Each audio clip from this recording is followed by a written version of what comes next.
बहुत स्वागत है आपका संस्कार एकेडमी के इस यूट्यूब चैनल में। आज हम क्लास 10th के मैथ से एक चैप्टर नंबर 7 जिसको हम जानते हैं निर्देशांक ज्यामिति के रूप में, उसको लेकर आपके समक्ष हैं। और आज ये हमारा पहला क्लास है निर्देशांक ज्यामिति का। इससे आपको भी हेल्प मिलेगी। पहला क्लास है, बिल्कुल स्टार्टिंग से शुरू होने जा रहा है एक नया चैप्टर। तो सबसे पहले हम निर्देशांक ज्यामिति के कुछ महत्वपूर्ण बिंदुओं को समझते हैं। उसके बाद हम एनसीईआरटी की बुक से एक्सरसाइज नंबर 7.1 को आज सॉल्व करेंगे। तो आइए स्टार्ट करते हैं आज का क्लास। तो हम ये समझा रहे थे कि भुज क्या होता है और कोटि क्या होती है। ठीक है, तो हमने कहा कि अगर ये बिंदु है और इसका निर्देशांक दिया गया है ऐसे 4,5, ठीक, तो ये हमारा जो पहला वाला है उसको हम कहते हैं भुज, और ये जो दूसरा वाला है इसको हम बोलते हैं कोटि। ये हमारा भुज और ये हमारा कोटि। तो अब प्रश्न ये उठा था कि भुज क्या होता है और कोटि क्या होती है। तो हमने बताया कि दो अक्ष यहां पर हम लेते हैं, एक हमारा एक्स अक्ष है और एक हमारा वाई अक्ष है। ठीक है, तो एक्स अक्ष पर अगर दूरी चली जाती है, जैसे एक्स अक्ष पर इधर चला गया या इधर चला गया, तो वो कहलाता है भुज। यानी भुज को क्या कहते हैं, एक्स अक्ष पर चली गई दूरी। एक्स अक्ष पर चली गई दूरी को क्या कहते हैं बेटा, भुज। ठीक है, और कोटि किसे कहते हैं, तो कोटि का उत्तर है कि वाई अक्ष पर चली गई दूरी। तो वाई अक्ष पर चली गई दूरी को हम कोटि कहते हैं, एक्स अक्ष पर चली गई दूरी को हम भुज कहते हैं। इतनी बात समझ में आ गई। अब बढ़ते हैं थोड़ा सा आगे।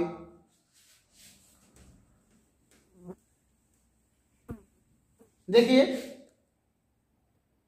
यहां ध्यान दीजिए बेटा, मान लीजिए ये एक रेखा है, ठीक है, और यहां पर इसका एक बिंदु है, यहां पर एक बिंदु है, अंत बिंदु जिसको अंतिम बिंदु बोलते हैं। तो इसका एक बिंदु ए है और दूसरा बिंदु आपका बी है। तो अगर आपसे कोई पूछता है कि ए और बी के बीच की दूरी बताओ, कितनी दूरी इसके बीच में है, ठीक है, अगर आपसे कोई पूछता है कि इसके और इसके बीच की दूरी बताइए, तो उसके लिए कौन सा सूत्र लगेंगे, और यही हमारा आज का एक्सरसाइज भी इसी सूत्र पर आधारित है। तो सूत्र होता है बेटा कि दो बिंदुओं के बीच की दूरी, दो बिंदुओं के बीच की दूरी बराबर करड़ी में क्या होता है, x2 माइनस x1 का whole square plus y2 minus y1 का होल स्क्वायर। बात समझिए, दो अगर मान लीजिए इन और इन बिंदुओं के बीच की दूरी पूछ रहा है तो हम सूत्र लगाते हैं कि दो बिंदुओं के बीच की दूरी बराबर x2 माइनस x1, करड़ी में x2 माइनस x1 का whole square plus y2 minus y1 का होल स्क्वायर। एकदम क्लियर हो गया बेटा, बात समझ में आ गई। अच्छा, अब ये x1 y1 क्या होता है, अगर आपके दिमाग में घूम रहा होगा सर जी बताइए x1 x2 क्या होता है, तो मैं बता रहा हूं बेटा, जैसे ये बिंदु है तो इसका निर्देशांक तो दिया होगा ऐसे 4,5, ये बिंदु है इसका भी निर्देशांक ऐसे दिया होगा -4,5 या कुछ भी, ये तो मैं उदाहरण के लिए ले रहा हूं। तो ये जो पहला वाला बिंदु होगा ना, इसका ये पहला वाला आपका x1 कहलाता है और इसका दूसरा वाला y1 कहलाता है। बहुत बच्चे इसको x2 लिख देते हैं भूलकर, तो याद रखिएगा ये पहला वाला x1, दूसरा वाला y1, x2 नहीं y1। इसी तरीके से यहां पर पहला वाला x2 और दूसरा वाला y2। बात समझ में आ गई ना। अब तो आप दो बिंदु अगर दिया रहेगा तो उनके बीच की दूरी निकाल लोगे। कैसे निकालोगे, इस सूत्र की सहायता से कि दो बिंदुओं के बीच की दूरी बराबर करड़ी में x2 माइनस x1 का whole square plus y2 minus y1 का होल स्क्वायर, इसकी सहायता से निकाल लोगे ना बेटा। तो इसको आप इस सूत्र को नोट कर लीजिए। अब हम डायरेक्ट आते हैं 7.1 पर, ठीक है, नोट करिए इसको। तो ठीक है बेटा, बिंदुओं के बीच की दूरी बतानी है, पहला क्वेश्चन 7.1 का, और उसका पहला क्वेश्चन है 2,3 और 4,1।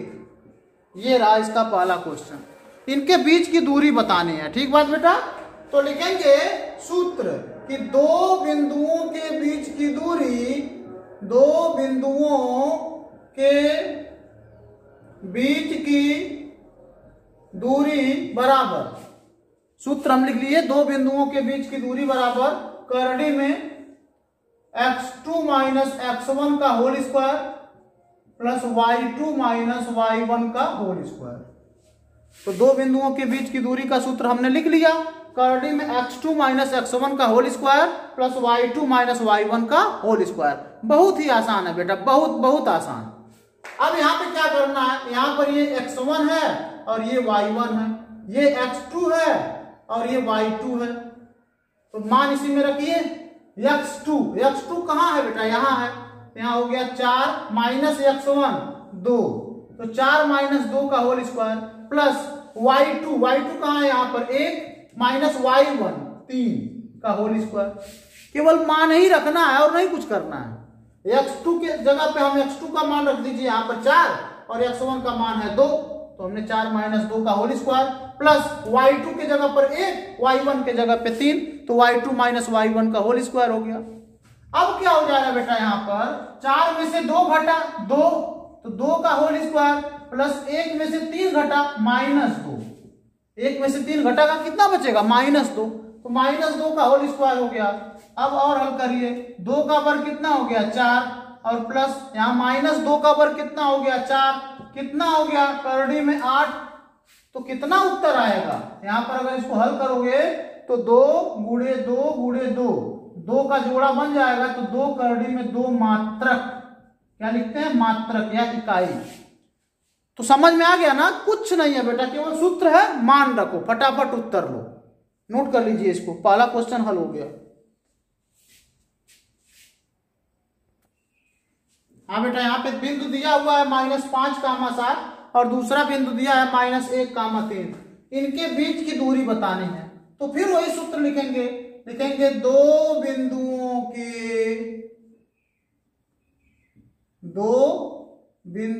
के बीच की दूरी बराबर, दो बिंदुओं के बीच की दूरी बराबर क्या हो जाएगा, करड़ी में x2 माइनस x1 का whole square plus y2 minus y1 का होल स्क्वायर, ये सूत्र हो जाएगा।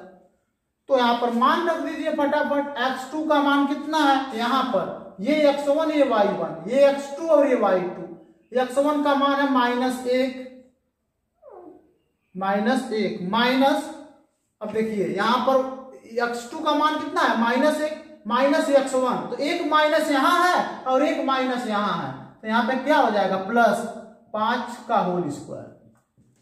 यहां पे समझे हो ना कि एक माइनस तो यहां पे होता है सूत्र में और एक माइनस इसके आगे लगा हुआ है, तो माइनस माइनस क्या हो जाएगा प्लस, ठीक है। और यहां पर हो गया y2 कितना है बेटा 3, और माइनस y1 कितना है 7, तो 3 माइनस 7 का होल स्क्वायर।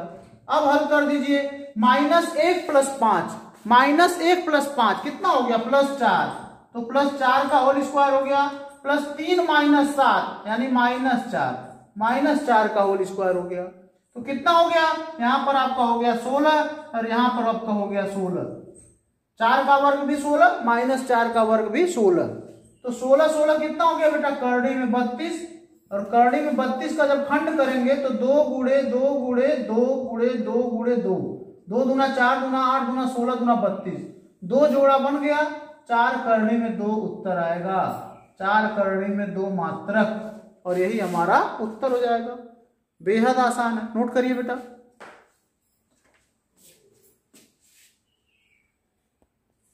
हाँ देखिए बेटा, तो तीसरा क्वेश्चन इसका है कि a, b और -a, -b, इसको आप ध्यान से देखिएगा, ये क्वेश्चन बहुत इंपॉर्टेंट है। कैसे लिखेंगे, दो बिंदुओं के बीच की दूरी, दो बिंदुओं के बीच की दूरी बराबर क्या हो जाएगा सूत्र, करड़ी में x2 माइनस x1 का whole square plus y2 minus y1 का होल स्क्वायर, ठीक है बेटा। अब यहाँ पे क्या हो गया, करड़ी में x2 कहाँ है, x1 y1, x2 y2, x2 है -a, यहाँ लिख दीजिए -a, माइनस x1, x1 है a का होल स्क्वायर प्लस y2 कितना है बेटा, यहां पर है माइनस b और माइनस b का होल स्क्वायर। तो क्या हो गया यहां पर माइनस a माइनस 2a हो गया, तो माइनस 2a का whole square plus minus b कितना हो गया माइनस 2b, तो माइनस 2b का होल स्क्वायर हो गया। कितना हो गया बेटा 4a square plus 4a square is equal to कुल कितना हो गया 8a स्क्वायर। कितना हो गया बेटा 8a स्क्वायर। अब इसका थोड़ा सा गुणनखंड जब हम करेंगे, सॉरी बेटा यहाँ b है ना, हम भी देखिए गलत लिख रहे हैं, यहाँ पर क्या है बेटा b स्क्वायर है, सॉरी यहाँ पर क्या है 4b स्क्वायर, तो कहाँ जुटेगा, हम तो दोनों को a स्क्वायर भूल कर लिख दिए हैं। अब क्या करेंगे बेटा, इनमें से 4 कॉमन ले लो, कितना कॉमन ले लो 4, तो क्या हो जाएगा a square plus b square. अब ये 4 का वर्गमूल तो निकल जाता है, इसको बाहर कर दो तो हो जाएगा 2 करड़ी में a square plus b square, और यही आंसर हो जाएगा। अब इससे ज्यादा हल नहीं होगा। ठीक है, आप समझ पाए हैं ना, कुछ करना नहीं है, मान केवल रखना, हल करना है, नोट कर लीजिए।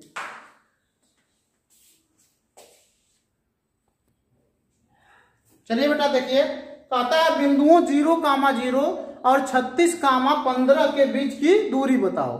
तो कोई दिक्कत नहीं, हम बताते हैं। लिखेंगे 2 बिंदुओं के बीच की दूरी,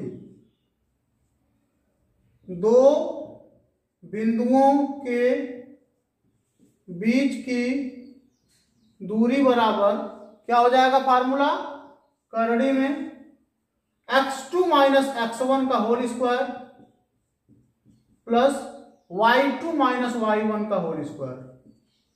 करड़ी में x2 माइनस x1 का whole square plus y2 minus y1 का होल स्क्वायर। अब इज इक्वल टू कितना हो जाएगा बेटा, x2 कितना है यहाँ पे देखिए x1 y1 x2 y2, तो यहाँ हो जाएगा 36 माइनस x1 हो जाएगा 0 का होल स्क्वायर प्लस y2 कहाँ है बेटा, यहाँ पर है 15 माइनस y1 0 का होल स्क्वायर। ठीक है, अब क्या करें, अब करना कुछ नहीं है, यहां पर हम कर देंगे 36 का वर्ग प्लस 15 का वर्ग। 36 का वर्ग कितना होगा बेटा, यहां पर निकालते हैं 36 गुणे 36, 6 छके 36 को 6 हासिल 3 6 त्रिक 18 और 3 21, 3 छका 18, 3 त्रिक 9 1 10, 6 8 1 9 2 और 1296 हो जाएगा आपका 36 का वर्ग। और 15 का वर्ग 225 होता है, आप जानते हो, 5 5 25, 5 1 कम 5 और 2 7, और यहाँ पर भी 15, तो यहाँ 5 7 5 12 और 1 1 2, तो कितना हो गया यहाँ पर, कुल लिख सकते हैं 1296 प्लस 225। तो 1296 में जब 225 जोड़ोगे बेटा तो हो जाएगा 6 5 11, 9 2 11 1 12 और 2 2 4 1 5 और 1 6 5 11, 9 2 11 1 12 को तो हासिल 1, 2 2 4 1 5 और 1, यानी हो जाएगा यहाँ पे करड़ी में 1521। कितना हो जाएगा बेटा, करड़ी में 1521। अब 1521 का वर्गमूल निकालिए तो 39 आएगा। कितना आएगा बेटा, 39 आएगा। ठीक है, 1521 का वर्गमूल कितना आएगा 39, आप निकाल कर देख लीजिएगा, इतना ही आएगा 39 मात्रक, यही हमारा उत्तर होगा। ठीक बात बेटा, इसको नोट कर लीजिए। यहां देखिए, और ये एक बोर्ड एग्जाम में एकदम आने वाला 100% गारंटी समझ लीजिए कि ये क्वेश्चन, ऐसे क्वेश्चन जरूर बोर्ड एग्जाम में पूछे जाते हैं, और इतना आसान भी नहीं है इनको लगाना, थोड़ा सा आपको समझना पड़ेगा। तो क्वेश्चन क्या है, सिद्ध करो कि बिंदु 1,5 2,3 और -2,11 संरेखी है। संरेखी का मतलब क्या होता है बेटा, एक ही रेखा में है, यानी सिद्ध करना है कि जो बिंदु है ना, बिंदु कौन कौन सा है, 1,5 और ये 2,3 और ये -2,11, ये संरेखी है। संरेखी का मतलब एक ही रेखा में है, यही सिद्ध करना है। तो कैसे सिद्ध करेंगे, उसके लिए बेटा देखिए, एक त्रिभुज, कई रास्ते हैं, बहुत सारे तरीके हैं इसको सिद्ध करने के लिए। एक बार यहां से यहां के बीच की दूरी निकालो, एक बार यहां से यहां के बीच की दूरी निकालो, दोनों को जोड़ने पर बराबर हो जाते हैं, मतलब एक ही कितना आ जाते हैं, मतलब एक बार यहां से यहां तक के बीच की दूरी, एक बार यहां से यहां तक के बीच की दूरी, और एक बार यहां से यहां तक के बीच की दूरी। ठीक है। अगर ये धन ये बराबर पूरा आ जाता है तो समझ लीजिए संरेखी है। तो काफी कठिन काम है, लेकिन हम आपको एक बहुत ही आसान तरीका बताएंगे और उससे आप आसानी से इस क्वेश्चन को हल कर लेंगे। और वो आसान तरीका क्या है, आप त्रिभुज का क्षेत्रफल का सूत्र लगा दीजिए। ठीक है, अगर त्रिभुज का क्षेत्रफल 0 आ जाता है तब संरेखी है, और अगर 0 नहीं आता है तो संरेखी नहीं है। क्या करेंगे, हम त्रिभुज के क्षेत्रफल का फार्मूला लगाएंगे। और वो फार्मूला क्या होता है, तो हम यहाँ पे लिख देते हैं। फार्मूला होता है बेटा, त्रिभुज का क्षेत्रफल बराबर 1/2 कोष्टक में x1, याद रखिएगा, इसको याद करने का तरीका भी अभी हम बता देंगे। x1 कोष्टक में y2 minus y3 plus x2 कोष्टक में y3 minus y1 plus x3 कोष्टक में y1 माइनस y2। ये होता है त्रिभुज के क्षेत्रफल का फार्मूला। इसको याद कैसे करेंगे सर जी, बड़ा कठिन है। तो कुछ कठिन नहीं है बेटा, बहुत आसान है। देखिए कैसे याद करेंगे। 1/2 यहाँ पर x1 लिखिए, x1 से शुरुआत करनी है, इतना याद रखिएगा। शुरुआत कहां से करनी है, x1 से। अब x1 के अलावा, अब x के अलावा y में चलिए, और 1 हो गया है, 2 और 3 बचा है, तो यहाँ पे लिख दीजिए y2 माइनस y3 प्लस यहाँ पर अब x1 के बाद x2 आएगा, तो 2 खत्म हो गया। 2 के बाद क्या बचेगा, 3 और 1, तो 2 के बाद आपका 3 और 1, तो y3 माइनस y1। अब यहाँ पर x3 हो गया। अब यहाँ पे कहां तक हो गया, 3 तक हो गया है, तो क्या बचेगा, 3 को छोड़कर कौन कौन बच रहा है, 1 और 2, तो यहाँ पे लिख दीजिए y1 माइनस y2 है बेटा, y2। यानी यहाँ पर 1 था, तो 1 के अलावा क्या बचा, 3 गिनती में 2 और 3 बचा, तो y2 माइनस y3 हो जाएगा। यहाँ पर x2 आएगा, तो 2 को छोड़कर क्या बच रहा है, 3 और 1, तो 3 माइनस 1 हो जाएगा। और यहाँ पर x3 हुआ, तो 3 को छोड़कर क्या बच रहा है, 1 और 2, तो यहाँ 1 और 2 हो जाएगा। और यही हमारा सूत्र होता है त्रिभुज के क्षेत्रफल का। तो अगर त्रिभुज का क्षेत्रफल 0 आ जाता है तो संरेख है, और अगर 0 नहीं आता है तो संरेख नहीं है। जैसे आइए देखिए, यहां पर सूत्र में रखिए, त्रिभुज का क्षेत्रफल बराबर 1/2, किसको रखोगे, इनको रखोगे। यहां पर x1 की जगह पे क्या है, यह x1 है, ये y1 है, ये x2 है, ये y2 है, या ये x3 है और ये y3 है। ठीक है, इस तरीके से।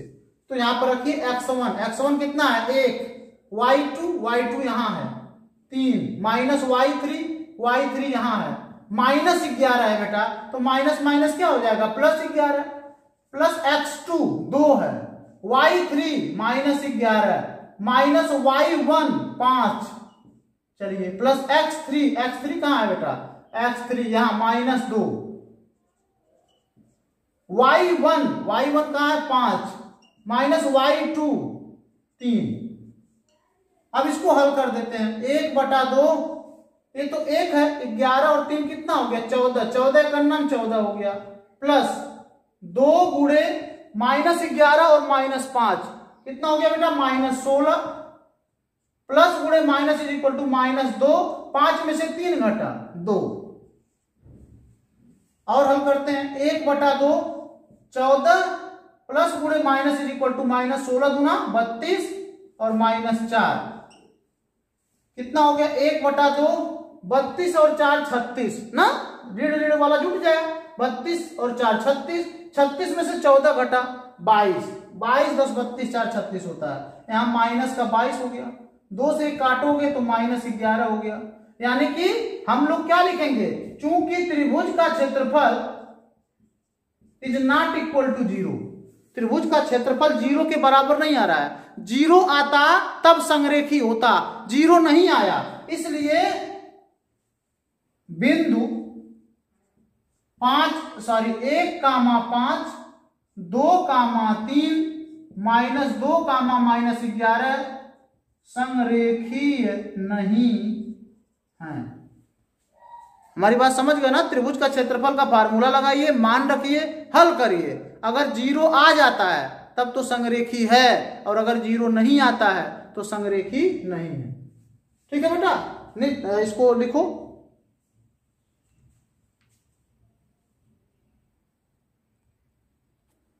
तो क्वेश्चन हमारा है, सिद्ध करो कि बिंदु -5, -2, 6, 4 तथा 7, -2 एक समद्विबाहु त्रिभुज के शीर्ष हैं। यही प्रूव करना है, तो कोई दिक्कत नहीं बेटा। आइए हम इसको प्रूव करते हैं। एक हम त्रिभुज बना लें इस तरीके से, और यहां पर इन बिंदुओं को दर्शा दें। यहां पर -5 कामा -2, इसको ए लिख दें, इसको बी, इसको सी। -5 कामा -2, इसको लिख दें 6 कामा 4, और इसको लिख दें 7 कामा -2। तो क्या प्रूव करना है? प्रूव ये करना है कि ये समद्विबाहु त्रिभुज है। तो हम क्या करेंगे, इनके बीच की दूरी, इनके बीच की दूरी और इनके बीच की दूरी निकाल लें। अगर दो दूरी समान आ रही है, यानी कि ये और ये समान आए, या ये और ये समान आए, या ए और ये समान आए, कोई भी दो अगर दूरी समान आ रही है तो समद्विबाहु त्रिभुज है, यानी दो भुजा बराबर हो जाएगी। अगर दो दूरियां समान नहीं आ रही हैं तो समद्विबाहु त्रिभुज नहीं है। समद्विबाहु त्रिभुज होता क्या है? ऐसा त्रिभुज जिसकी दो भुजाएं बराबर हो। तो हम क्या करेंगे, इनके बीच की दूरी निकाल लेंगे, इनके और इनके बीच की दूरी निकाल लेंगे, इनके और इनके बीच की दूरी निकाल लेंगे। अगर दो दूरियां समान आ रही हैं तो समद्विबाहु त्रिभुज है, अगर दो दूरियां समान नहीं आ रही हैं तो समद्विबाहु त्रिभुज नहीं है। सीधी सी बात है। तो आइए निकालते हैं बेटा। पहले निकालेंगे ए बी के बीच की दूरी। ए बी के बीच की दूरी बराबर क्या हो जाएगा, करड़ी में x2। अब सूत्र नहीं लिखेंगे बार बार, अब थोड़े आप बड़े हो रहे हो। x2 ए बी में निकालना है ना, तो x2 ये होगा, यानी कि 6 माइनस x1 यानी 5 का होल स्क्वायर, प्लस y2 क्या है 4, माइनस y1, माइनस और एक माइनस यहां है तो प्लस हो जाएगा का होल स्क्वायर। समझ में है ना, x2 माइनस x1 का whole square plus y2 minus y1 का होल स्क्वायर। क्या हो जाएगा बेटा, करड़ी में 6 में से 5 घटा 1 का होल स्क्वायर, प्लस 4 में 2 जुड़ गया 6 का होल स्क्वायर। कितना हो गया, 1 का वर्ग 1 ही होता है, 6 का वर्ग 36 होता है, तो आपका हो गया करड़ी में 37। कितना दूरी आ गई, ये वाली दूरी आ गई करड़ी में 37। ठीक है।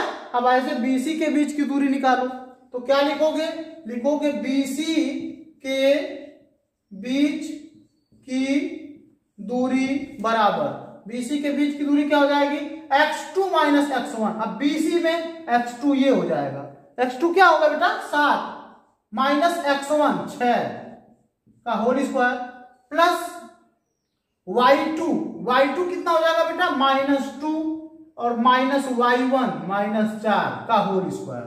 तो कितना हो जाएगा बेटा, 7 में से 6 घटा 1 का वर्ग 1 ही होगा, प्लस यहां पर -2 -4 कितना हो गया -6 का वर्ग। तो कितना हो गया बेटा, -6 का वर्ग 36 और 1 का वर्ग 1, यानी कुल मिला के हो गया करड़ी में 37। ये भी कितना हो गया, करड़ी में 37। तो तीसरा लगाने की जरूरत अब नहीं है। क्यों नहीं है, क्या जरूरत, जब दो भुजा बराबर हो गई तो समद्विबाहु हो गया, और वही हमको सिद्ध करना था, तो फालतू में तीसरा क्यों निकालें, दोनों बराबर आ गया। तो लिखेंगे चूंकि AB बराबर BC, इसलिए 5 कामा -2 कामा 6 कामा 4 कामा 7 कामा -2 समद्विबाहु त्रिभुज के शीर्ष हैं। समद्विबाहु त्रिभुज के शीर्ष हैं। बस ये हमारा उत्तर हो गया, नोट कर लीजिए। तो आज के लिए बेटा बस इतना ही। कल पुनः मिलते हैं एक नए टॉपिक के साथ नए क्लास में। तब तक के लिए अपना ध्यान रखिए। Have a nice day.